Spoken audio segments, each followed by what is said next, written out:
সন্ত্রাস বিরোধী আইন সংশোধন বিল জাতীয় সংসদে পাশ হয়েছে। এর মধ্য দিয়ে অন্তর্বর্তী সরকারের আমলে জারি করা সন্ত্রাস বিরোধী আইন 2009 সংশোধন অধ্যাদেশ আইনি ভিত্তি পেল। ফলে আওয়ামী লীগের কার্যক্রম নিষিদ্ধই থাকছে। বুধবার সংসদে জুলাই যোদ্ধাদের সুরক্ষা ও দায় মুক্তি দিয়ে আরেকটি বিল পাশ হয়।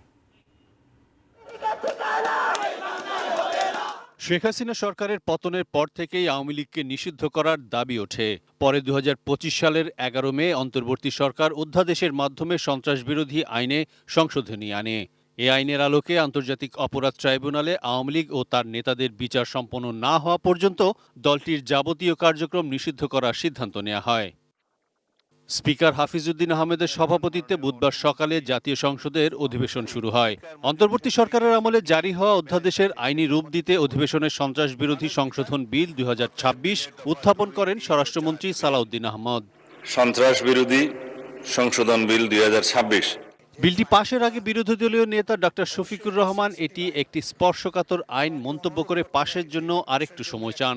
তবে নির্দিষ্ট সময়ের মধ্যে আপত্তি না জানানোর কারণে সেটি গ্রহণ করেননি স্পিকার। আমরা কি অনুরোধ করতে পারি যে এটা পাশের জন্য একটু সময় হাতে রেখে আমাদেরকে একটু সুযোগ দেওয়া হোক। এখন বিলের এই স্টেজে আর আপত্তি করার সুযোগ নাই। বিলটি পাশের সময় স্বরাষ্ট্রমন্ত্রী তার বক্তব্যে সন্ত্রাস বিরোধী আইনের সংশোধনী আনার প্রেক্ষাপট তুলে ধরে বলেন, বিভিন্ন রাজনৈতিক দলের আন্দোলনের পরিপ্রেক্ষিতে এ ব্যাপারে জনমত তৈরি হয়েছিল।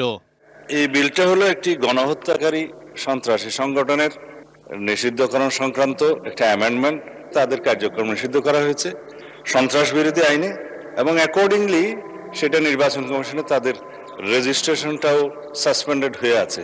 এবং এখানে এই আইনের অনুবলে পরবর্তীতে আর্টিকেল 47 অনুসারে সংবিধানের আইসিটি অ্যাক্টেও পরিবর্তন এনে সংগঠনের বিচারের জন্য সেই আইনটাও সংশোধন করা হয়েছে। দুপুরে বিরতির পর সংসদ অধিবেশনে জুলাই গণঅভ্যুত্থান সুরক্ষা ও দায় নির্ধারণ বিল 2026 উত্থাপন করেন স্বরাষ্ট্রমন্ত্রী। এর ফলে জুলাই গণঅভ্যুত্থানে অংশগ্রহণকারী জুলাই যোদ্ধারা সব ধরনের দায় মুক্তি পাবেন।